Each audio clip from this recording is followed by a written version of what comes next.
Hello, in this video, I will be showing you how to trade items in Roblox. So first, you just have to log into your Roblox account and then go to trades. Now here, if you tap this arrow facing down, you can see here options, okay?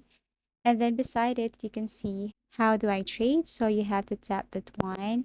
And then there you can see instructions and information how to trade. Go to the player's profile, click the button, click the menu option, okay, and select trade items, and so on. So you just have to read the following instruction here, and then once you're okay with that, once you understood everything, then you can go back to your Roblox home. Okay, and then here, what you're going to do is to simply go to your avatar shops. Now, if you can't see that avatar shop here, then you can simply go to marketplace if you want. So look for that item that you want to buy, to purchase, or look for that item that you really want to get or to have or to use. Okay, so if you see that item right here,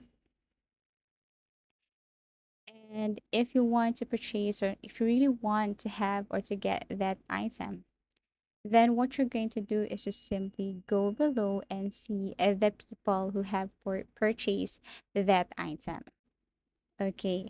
And then after that, you have to go to that person's profile and search for that item and see if the item is tradable or not. Okay.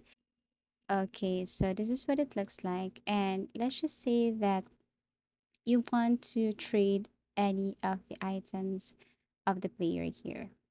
Okay, so let's just say you want to trade your item above this red baseball to this player's item below a hero item.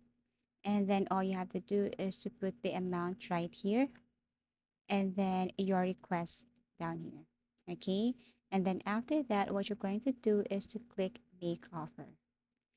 Now, after doing this, okay, a pop-up will appear for you to confirm the trade request. Okay, so all you have to do is to go back to Roblox, go to trade, and see the progress of your transaction there. Thank you so much for watching and see you again in our next video tutorials.